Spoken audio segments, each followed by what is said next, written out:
Well, good morning, everyone. That's kind of weak. Monday morning, good morning. Thank you very much. I'm Georges Benjamin, and I am the Executive Director at the American Public Health Association here in Washington, D.C. And I just want to start by welcoming you all here to our great forum. As you know, the occasion today is that the U.S. firearm injuries are at epidemic proportions. And we have over 100,000 people who are shot annually, over 270 per day on average. Almost 40,000 people die each year from these firearm injuries. And in 2017, the CDC actually counted at 39,377. It's also in addition to the human toil involved in this and the heartbreak, costs our nation over $229 billion. So it's not just the deaths and injuries, but it has an extraordinary fiscal toll on our nation. These are complex issues, and of course everything involving people is complex. But I want to just point out the solutions are also very complex. And no single policy solution, despite many of our policymakers who want to have that one policy that's going to fix all this, no single policy solution is going to solve it all. So today, we're going to have a series of discussions around policies that we believe work.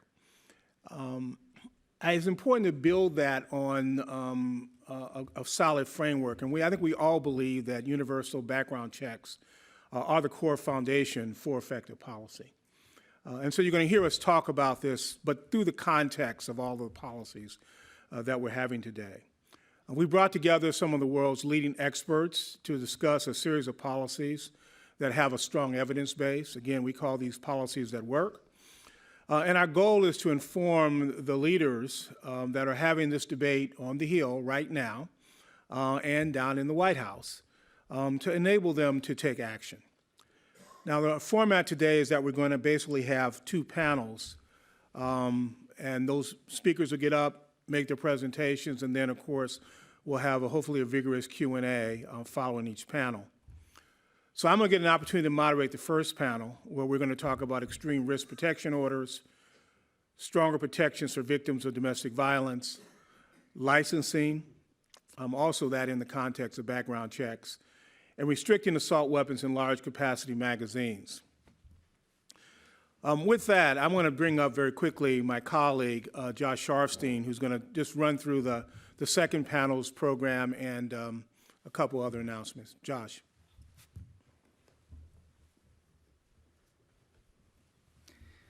Thank you very much, Georges. My name is Josh Sharfstein. I am a professor in the Department of Health Policy and Management at Johns Hopkins and the director of the Bloomberg American Health Initiative, which is co-sponsor with the American Public Health Association of this great forum.